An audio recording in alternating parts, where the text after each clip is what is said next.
Game week 21 final decisions time. We are just a few hours away from the game week 21 deadline, and there is more chaos this week than I think I've ever seen in FPL, with Salah and Son leaving, and of course the injuries that we've spoken about enough this week. But today I'm going to take you through those final decisions, what I plan on doing with my team, and what I think you should do with your teams as well.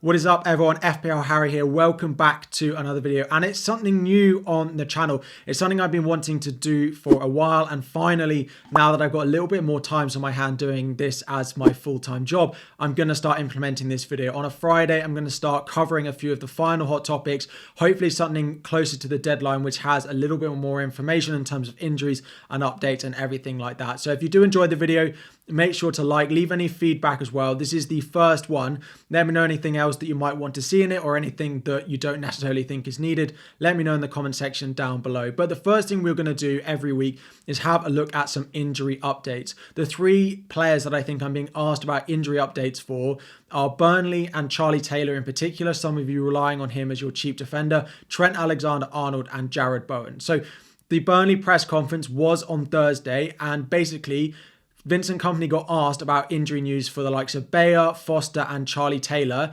and he straight out said, "I've been told not to tell you anything," presumably because of how big a game it is on Friday evening at home to Luton, which is a massive relegation six-pointer. So we have absolutely no idea if you've got Bayer or if you've got Charlie Taylor and you're relying on them for starts.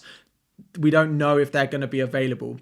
To be honest, if my personal opinion, if they were going to be available, he would say that they're back, because that would be a good thing for Burnley, and it might impact, Luton's mentality a little bit. Maybe I'm wrong there. There is a chance we get a little bit of early team news on the deadline stream later on Friday about whether they're going to start or not, but I wouldn't hold your breath. We rarely get that for Burnley. So if Charlie Taylor is your 11th man, I wouldn't be relying on him for a start this week. Next up is Trent Alexander-Arnold, and there continues to be mixed reports on how long we expect Trent to be out for. It is almost certain that he's going to miss the Bournemouth away game, but it actually looks like he might be back for their fixture in game week 22, which is 2.5 weeks from now. So although he's ruled out for a few weeks because of how spaced out the weeks are, it does look like Trent Alexander-Arnold might be back for that Chelsea fixture, if not Arsenal, in game week 23. So if you have Trent Alexander-Arnold, I would advise keeping him and putting him on your bench this week, so you can potentially get him back in your starting 11 a week later. And the final one is Jarrod Bowen. Now, Bowen again has very mixed reports.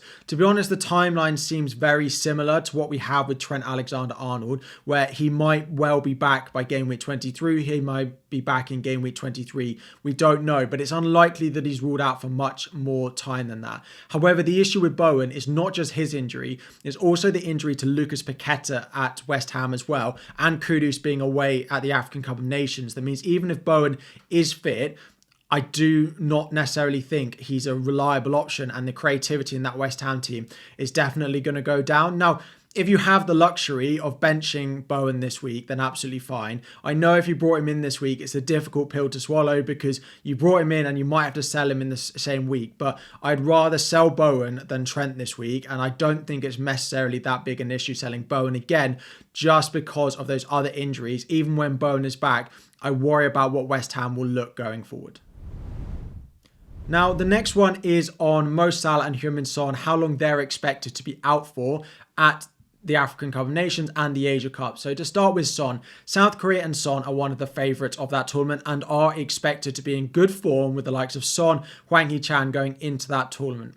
Yes, their run to the final may change a little bit, but they are expected probably to reach the final and may even win the tournament. This means they're likely to be back maybe in game week 25 is our estimate of when he's likely to be back.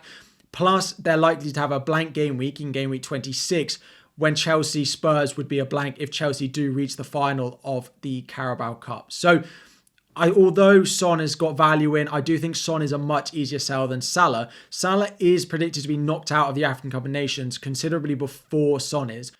Egypt are, yes, a good side, but they are predicted to play Morocco in the quarterfinals of that tournament. And Morocco, of course, we know how well they did in the World Cup just 12 months ago. Plus, Salah is likely to have a double game week in game week 25 if they reach the final of the Carabao Cup as well. So Salah is expected to be back sooner. He's also likely to be more needed sooner because of a double in game week 25. So if you can hold on to Salah, I think it's worth it. Whereas Son, for me, is an easy sell.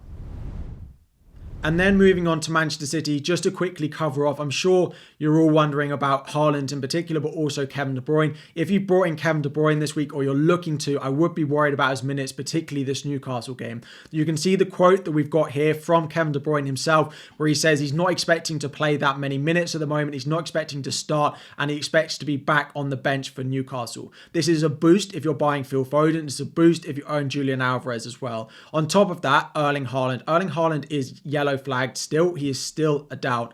He's been sort of partially training for Manchester City over the past couple of weeks, but we just don't know whether he's going to be available to start or not. So if you own Alvarez, I definitely wouldn't be selling him unless Pep comes out in his press conference, which is on Friday, and guarantees that he's going to start. Then maybe we consider it. But even then, because of the De Bruyne news, it looks like Alvarez is pretty guaranteed to start that game anyway. So with the amount of other issues we've got, I think the majority of us, including myself, are likely to wait until game week 22 to buy Erling Haaland back when he has Burnley at home. So De Bruyne, I wouldn't go buying, and Haaland, I wouldn't go buying either this week. Now, if you are looking for players, here's my top 5 players to buy across all positions. Not massively going to go through goalkeepers because goalkeepers can depend on who your other goalkeeper is. For me, Areola and Dubravka is still the best duo of goalkeepers to own. I also like Leno, Neto at Bournemouth. We might get a double game week at some point. Ederson does have some okay fixtures coming up, but I'm not necessarily sure because, for example, Areola and Dubravka rotate really well. So if you have Dubravka, buying Areola is a good buy. But if you don't have Dubravka and you have a cheaper option, then maybe you need a goalkeeper to play every single week. So maybe buying Ederson is better. Moving into defence, Estupiñán remains my number 1 pick. Alfie Doughty at Luton, the fixtures are nice, likely to double is in there. Konsa. Now, Aston Villa's fixtures are really nice. Pau Torres, we're still unsure about his availability. We don't know how long Luca Dean's going to be out. So Konsa feels like the safest buy. Pedro Porro is next. He's lower down the list based off the fixture this week, as is Kyle Walker. Kyle Walker I really like. If he didn't have Newcastle this week, he'll likely be higher on the list going into game week 22. Likely to double at some point. Has a good fixture in the blank game week in game week 26, away at Bournemouth as well. Moving into midfield, this is probably the one that people have most of an eye on. Palmer is first and Saka is second. Now, I know a lot of us already own those two, but they are definitely the top 2. Further down, 3, I do love Phil Foden, and with the quotes from Kevin De Bruyne, we are likely to see Phil Foden continue playing that central attacking midfield role that he's been so effective in that Manchester City team over the past few weeks. Actually, next below him, I'm going with Pascal Gross. The fixtures are so good for Brighton. Likely, of course, to play in a lot of the blank game weeks. No double coming up, but he is reliable. He's on set pieces, and he's cheaper than the likes of Richarlison. He's cheaper than the likes of Foden. So it allows you to do a lot more with your team if you go to Gross over some of these. Now, that being said, my number 5 pick is Richarlison. I prefer him over the likes of Luis Diaz, and I prefer him over the likes of Diego Jota as well, just because Liverpool rotation in that front line when Salah comes back as well is a bit of a nightmare. And Richarlison's data, as we spoke about earlier in the week, is very, very nice. Moving up front, my top 5. So Watkins, most of us own, is top. Second is Darwin. Now, I am going to put Darwin second because I really like him for this week. And even when Salah comes back, I do feel like he has nailed down that Liverpool spot up front. Now, a lot of you are not making moves up front because we're waiting for Haaland to be back, but I do still quite like Darwin as an option. Solanke is next. The reason Solanke is lower down is because Darwin is expected to have a double in game week 25, whereas Solanke is not. He just has regular game weeks, and some of the fixtures are not as great as we'd want, particularly in and around game week 25 and game week 26 as well. Number 4 is Ivan Toney, and for this week alone, I absolutely love him, but the fixtures after this week are not that great, and he is 7.9 million, so it is a bit of a stretch to maybe fit him in, which stops him going further up the list, but I do think and expect him to hit the ground running again in his return to the Premier League. And number 5, I've got João Pedro. Wolves at home this week, a really nice run of fixtures. My only concern is when Matoma and Adingra do return in about game week 25 or so from their international tournament, is how secure his minutes are. But between now and then, I think he could be one of the highest scoring forwards in the game. It just might give you a bit of an issue further down the line. And a couple of the other more spoken about questions this week when I posed it to you on YouTube. First of all, is this a good week to free hit? Absolutely no. Some of you may be looking at 5-6 flags in your team. However, a free hit is only useful when you have flags and have issues in your team that won't be there next week. We don't know whether Trent and Bowen are going to be issues next week. If you play your free hit now and Bowen and Trent are still out in game week 23, you still own Son and Salah, you will be in as bad a situation next week as you are now. If you really are in a difficult situation, we have so many flags, then wildcard is better. But as I say in the bottom point, I'd rather take a -8. I'd actually almost take a -12 this week rather than wildcarding. Now, some of you might disagree with that, but the wildcard is so useful with the blanks and doubles we have later on in the season that if you wildcard now, you're almost guaranteed to take a -8, a -12 and hits further down the line. And we have so little information about doubles and blanks at the moment. If you are set on wildcarding soon, I please urge you to delay it and play it in game week 22 when we'll know much more about the doubles and blanks than we do now. But again, I don't think it is a good time to wildcard. And finally, it is my captaincy ranking. And you might be surprised, but Ivan Toney is my favourite captain this week. Now, not many of you will own him, so the rest of the list is what's really important. But if you could get to Ivan Toney on a free hit, for example, or you're on wildcard and want a striker for 1 week before you go to Haaland, then Ivan Toney would be that. Saka is second, Cole Palmer is third. Just that Chelsea performance midweek, plus seeing that Arsenal team away on their summer break, enjoying the weather, getting fully ready to come back against that Crystal Palace team, puts him above him. Now, I don't massively love other options. I've got Watkins in at 4 and Darwin in at 5 as well, just away at Bournemouth. Liverpool looks so much better in the cup when Darwin was on the pitch, so I do think he's a decent shout for captaincy. I can't call Newcastle against Manchester City enough, and I can't call Manchester United against Spurs enough to put any of them in my captaincy ranking this week.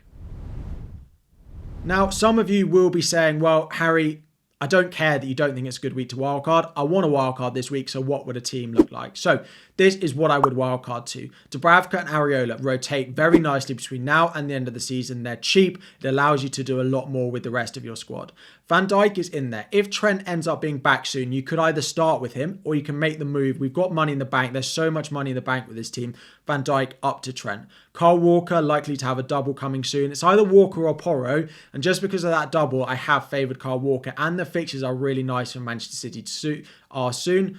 But with Porro, you do have Van de Ven and Romero likely to be back soon, which does boost his appeal a little bit. Purvis Estupiñán, I think, picks himself based off the fixtures and the form he's shown.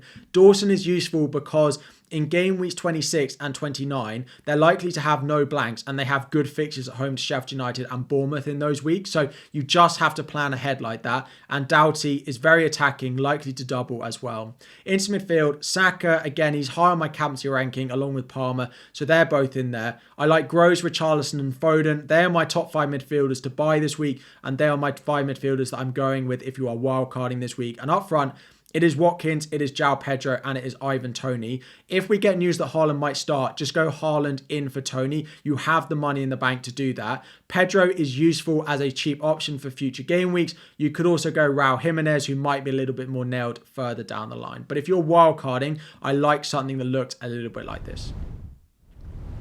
Now, just to update you on where I am with my team, not much has changed since my Game Week 21 team selection video yesterday. My team is currently lining up like this. I've got 2 free transfers and 0.9 million in the bank. Right now, Son to Foden is the planned move. Now, the only issue, the more I look at it, with Son to Foden, is getting Haaland back next week is really difficult.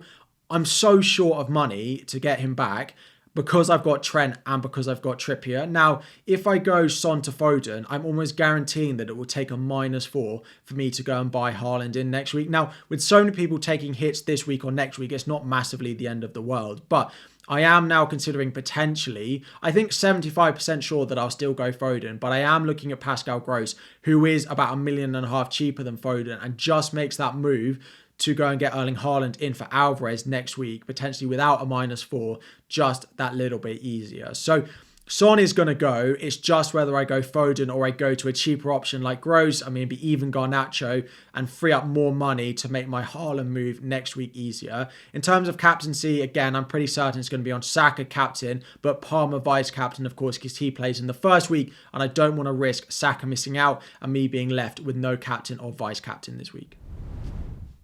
So that is all for the first draft of this video. Let me know what you think of it. Of course, we'll be back on Friday evening. Remember that Game Week 21 deadline has changed. There will be a deadline from Friday 4:15 p.m. in the UK time all the way up until the 6:15 p.m. UK time deadline. Make sure you've turned on notifications to subscribe to get a reminder when that goes live. Drop any questions you have, final questions about your team in the comment section down below.